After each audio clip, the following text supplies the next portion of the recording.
Praise the lord. దేవుని పేరిట అందరికీ. మరి నాకు ఎగ్జామ్స్ ఉండటం వల్ల ప్రిపరేషన్ వల్ల కొంచెం కష్టమైద్దాం అనుకున్నాను వీడియోస్ చేయడం.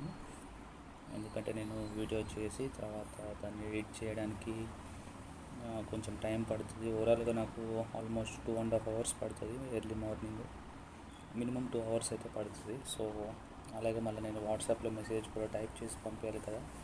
సో ఓవరాల్గా 3 hours దాకా పడుతూ ఉంటుంది టైం. అయినప్పటికీ మరి చాలామంది నిన్న కొంచెం వాక్యం లేట్గా పెట్టినప్పుడే చాలామంది అడిగారు ఎందుకు పెట్టలేదు ఇంకా అన్నట్లుగా. సో దేవుని కృపను బట్టి మీరంతా ఆసక్తిగా ఉన్నప్పుడు మరి ఆ ఆసక్తి నేను చూసినప్పుడు నాకు అనిపించింది, దేవుడు ఇచ్చిన జ్ఞానాన్ని బట్టి దేవుడు ఇచ్చిన తలంపు ఏంటంటే వీడియోని ఎడిట్ చేయకుండానే పోస్ట్ చేయడానికి నాకు దేవుడు తలంపించాడు. సో అందుకని నిన్న కూడా వీడియో ఎడిట్ చేయకుండానే పోస్ట్ చేశాను. ఈరోజు కూడా వీడియో ఇట్లానే 29th డేట్ వరకు ఇట్లానే ఎడిట్ చేయకుండానే డైరెక్ట్గా వీడియో నేను చేసింది పోస్ట్ చేస్తాను. అలాగే మీరు ఇంత ఆసక్తిగా దేవుని వాక్యం కొరకు ఉన్నారని అది నేను గ్రహించి దేవుని ఎంతో స్తుతిస్తున్నాను. అయితే మీరు కూడా ఇంకా వాక్యాలు చదవండి. నా వాక్యం వింటమే కాదు కానీ మీరు బైబిల్ ఓపెన్ చేసి ప్రతి ఒక్క వాక్యాలు మీరు చదవండి. చదివి మీరు ఇంకా ఎదగాలని ఆశ. అయితే ఈరోజు మరి వాక్య ధ్యానంగా అపోస్తుల కార్యము 17వ అధ్యాయం ఉంది. మనం చూసాం నిన్న పౌలు శీలను జైల్లో వేయడము. అలాగే జైల్లో వేసినప్పుడు వాళ్ళు దేవునికి ప్రార్థన చేసిన తర్వాత వాళ్ళకున్న చింత యావత్తు దేవుడి మీద పడేసి వాళ్ళు ఇంకా చింతించకుండా హ్యాపీగా పాటలు పాడటము, అక్కడ ఉన్న వారందరూ మారుమనసు పొందడము, ఖైదీలందరూ మారుమనసు పొందడము, ఖైదీలకు అధికారి ఎవరైతే ఉన్నాడో జైలు అధికారి అతను కూడా మొత్తము వాళ్ళ ఇంటి వారితో సహా మారుమనసు పొందడము మనం చూసాం. అయితే ఈరోజు ముఖ్యంగా ఈ యొక్క పౌలు గారు ఆ ఊరు నుంచి మళ్ళీ బయటకు వచ్చినప్పుడు ఇక్కడ అంఫిపొలి అపోలోనియా పట్టణం మీదుగా వెళ్ళి తెస్సలోనికకు వచ్చిరి అని రాసింది. తెస్సలోనికలో వచ్చి అక్కడ ఏం చేస్తారంటే ప్రచారం చేస్తాడు వాళ్ళ దేవుని గురించి. అక్కడున్న యూదులు ఎవరైతే ఉంటారో వాళ్ళందరి యూదులకు పౌలు గారు యేసు ప్రభువే దేవుడు, యేసు ప్రభువే మెస్సయ్య, ఎవరి కోసమైతే మనం యూదులందరం ఎదురు చూస్తున్నామో అతనే మెస్సయ్య, అతను వచ్చి మనకు ఒక రాజ్యాన్ని ఇచ్చాడు. అది పరలోక రాజ్యము, ఈలోక సంబంధమైన రాజ్యం కాదు, ఈలోక సంబంధమైన రక్షణ కాదు, ఈలోక సంబంధమైన యుద్ధాలు కాదు. మనం చేయాల్సింది మనము ఆత్మ సంబంధమైన యుద్ధాలు చేయాలి. మన ఆత్మ పరిశుద్ధంగా ఉంచుకుంటే మనము ప్రభువుని చేరుతాము, ఆ యొక్క పరలోక రాజ్యాన్ని చేరుతామని చెప్పినప్పుడు దేవుడి గురించి చెప్పినప్పుడు చాలామంది ఆ యొక్క వాక్యాలు అన్నీ కరెక్ట్గా ఉండేలేవో అని చూసి యూదులు చాలామంది మారుమనసు పొందుతారు. ఇది చూసిన కొంతమంది యూతులు ఏం చేస్తారంటే వీళ్ళ మీద తప్పుడు బ్లేమ్ వేస్తారన్నమాట, తప్పుడు నింద ఒకటి మోపుతారు.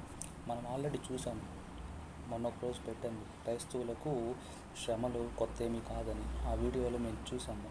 మన మీద ఏమని ముద్ర వేశారు, వీళ్ళు మా యొక్క సంస్కృతిని చెడగొడుతున్నారు, క్రైస్తవులు సంస్కృతిని చెడగొట్టేవారు అని అబద్ధ సాక్ష్యం పలుకుతారు పౌలు మీద.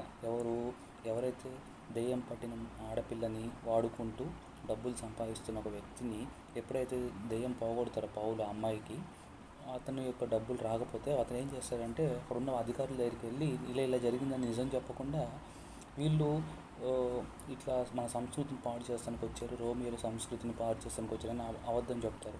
అలాగే మనం చూసాం మన భారతదేశంలో కూడా ఇప్పుడు అదే జరుగుతుంది. క్రైస్తవులు మన సంస్కృతిని చెడగొడుతున్నారు, మన కల్చర్ మనం కాపాడుకోవాలి అని చెప్పేసి చాలామంది దేవునికి వ్యతిరేకులు చాలామంది ఈ దేశంలో లెక్కిస్తున్నారు. అలాగే రెండోదిగా క్రైస్తవులు ఎదుర్కొనే ఇంకొక నింద ఏంటంటే దేశద్రోహులని. ఆ నిందలు మనమేం కొత్తగా ఎదుర్కోవట్లేదు, ఆల్రెడీ పౌలు శీలలు కూడా ఇలాంటి నిందలు ఎదుర్కొన్నారు. ఈ అధ్యాయంలో మనం 17వ అధ్యాయంలో చూస్తే ఇక్కడ ఎప్పుడైతే తెస్సలోనికలో వాక్య ప్రచారం చేస్తుంటే అక్కడ ఉన్న కొంతమంది అధికారులకు ఏమని ఇన్ఫార్మ్ చేస్తారంటే వీళ్ళు దేశద్రోహులు, కైసరు కాకుండా వేరే రాజు గురించి చెప్తున్నారు, సపరేట్ రాజ్యం గురించి మాట్లాడుతున్నారు. యేసు ప్రభు అంట, అతను ఒక రాజు అంట, రాజు అయిన యేసు ప్రభు అంట, అంటే కైసరుకు విరుద్ధంగా ఇంకొక రాజును ఎన్నుకున్నారు వీళ్ళు అని చెప్పేసి ఒక నిందను మోపేసి అంటున్నారు. అలాగే ఇప్పుడు కూడా మన దేశంలో ఉన్న క్రైస్తవులని ఏమంటారు, మీరు దేశద్రోహులు, మీరు మతాన్ని వదిలిపెట్టేసారు, తల్లి మతాన్ని వదిలిపెట్టేసి మీరు దేశద్రోహులు, మీరు దేశాన్ని నాశనం చేయాలనుకుంటున్నారు అని చెప్పేసి మన మీద నింద మోపుతున్నారు. అయితే వీళ్ళు ఇక్కడ ఇండియాలో ఎవరైతే మనల్ని ఇప్పుడు ఇబ్బంది పడుతున్నారో వీళ్ళకి తెలియని విషయం ఏంటంటే యూదులు కూడా ఇలానే ఇవన్నీ ట్రై చేశారు క్రైస్తవుల మీద. మరి క్రైస్తత్వం ఆగిందా? ఆగలేదు. అంటే అర్థమైంది, వీళ్ళు చేస్తున్న పని అన్నీ, వీళ్ళు నడుస్తున్న బాట, వీళ్ళు ఎన్నుకుంటున్న బాటలు ఏదైతే తప్పుడు నిందలు మోపుతూ క్రైస్తవులను ఆపాలని చూస్తున్న ఏదైతే ఒక బాట ఉందో, ఏదో ఆ మార్గం ఉందో, ఆ మార్గము ఫెయిల్ అయిన మార్గం అన్నమాట. అది వీళ్ళకి తెలియదు. ఇక్కడున్న ఇండియాలో ఉన్న ఎవరైతే మత మార్పిడి అని పేరు పెట్టేసి క్రైస్తవ బిడ్డల్ని హింసిస్తున్న వారు ఎవరైతే ఉన్నారో వాళ్ళకి తెలియంది ఏంటంటే వీళ్ళకన్నా ముదిరిపోయిన యూదులే క్రైస్తవాన్ని ఆపలేకపోయారు. ఎందుకు ఆపలేకపోయారంటే క్రైస్తత్వం అనేది నిజం, సత్యం అనేది ఎప్పుడు మారదు. అది అలా వెళ్ళిపోతూనే ఉంటుంది. అది మార్చుకుంటూ వెళ్ళిపోతుంది, కానీ అది అసలు ఆగదు. నువ్వు చంపినా కానీ అది చావదు సత్యం. సో వీళ్ళకి తెలియని విషయం ఏంటంటే యూదులు కూడా వీళ్ళలాగానే క్రైస్తవులని ఆపాలని చూశారు, కానీ ఇంకా క్రైస్తవ్యం విస్తరిస్తూ ముందుకు వెళ్ళిపోయింది. ఒక మనిషి యేసుప్రభు నుంచి 12 మంది శిష్యుల నుంచి ప్రపంచం అంతా క్రైస్తవం వెళ్ళిపోయింది. అందుకే క్రైస్తవాన్ని ఆపాలని చూస్తే అంతకు ముందుకు వెళ్తుంది. అది మనకు తెలుస్తుంది. ఈ యొక్క అధ్యాయంలో రెండవదిగా క్రైస్తవులు పొందిన నింద ఏంటంటే దేశద్రోహులని. అలాంటి నింద పౌలు కూడా పొందాడు. సో అలాంటి నిందలు అన్నీ వస్తాయి. భయపడకండి, ధైర్యంగా దేవుని కొరకు నిలబడండి.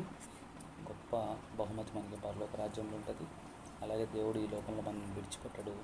ఖచ్చితంగా ప్రతిదానికి లెక్క దేవుడు తీసుకుంటాడు. ప్రతి ఒక్కరిని ఎవరైతే మన మీద నిందలు మోపుతూ మనల్ని కష్టపడుతున్నారో ప్రతి ఒక్కరికి దేవుడు సమాధానం చెప్తాడు. ప్రతి ఒక్కరికి శిక్షిస్తాడు. టైం వస్తుంది. అలాగే వారి కొరకు ప్రార్థన చేయండి. వారు మారు మనసు పొంది వారు కూడా దేవుడి గురించి అద్భుత సాక్ష్యాలు చెప్పాలని. సో చిన్న సాక్ష్యం దేవుడు దీవించిన కాక ఈ యొక్క వాక్యాన్ని అయితే మీరు గుర్తుంచుకోండి. మొన్న చెప్పిందేమో ఒకటి మన సంస్కృతిని చెడగొడుతున్నారని, ఈరోజు చెప్పిందేమో దేశద్రోహులని. ఈ 2 ముద్రలు క్రైస్తవుల మీద. ఈ దేశంలో ఇప్పుడు మనకు వస్తుంది కొత్త శ్రమలు ఏం కాదు. మన పితరులు కూడా ఇలాంటి శ్రమలు అనుభవించారు యేసు ప్రభు కోసం అని గుర్తుంచుకోండి. అలాగే క్రైస్తత్వం అనేది ఆగదని గుర్తుంచుకోండి. ధైర్యంగా దేవుడి కొరకు నిలబడండి, భయపడవాకండి. ఉద్యోగం పోతుందనో, కాలేజీలో సీటు పోతుందనో, లేకపోతే సమాజంలో నవ్వులు పాలవుతామనో, లేకపోతే వెలివేస్తారని చెప్పేసి భయపడి దేవుడి కొరకు వెనకడుగు వేయకండి. దేవుడి కొరకు మీరు ఒక అడుగు ముందుకేస్తే దేవుడు మీ కొరకు 100 అడుగులు వేస్తాడు. Praise the lord.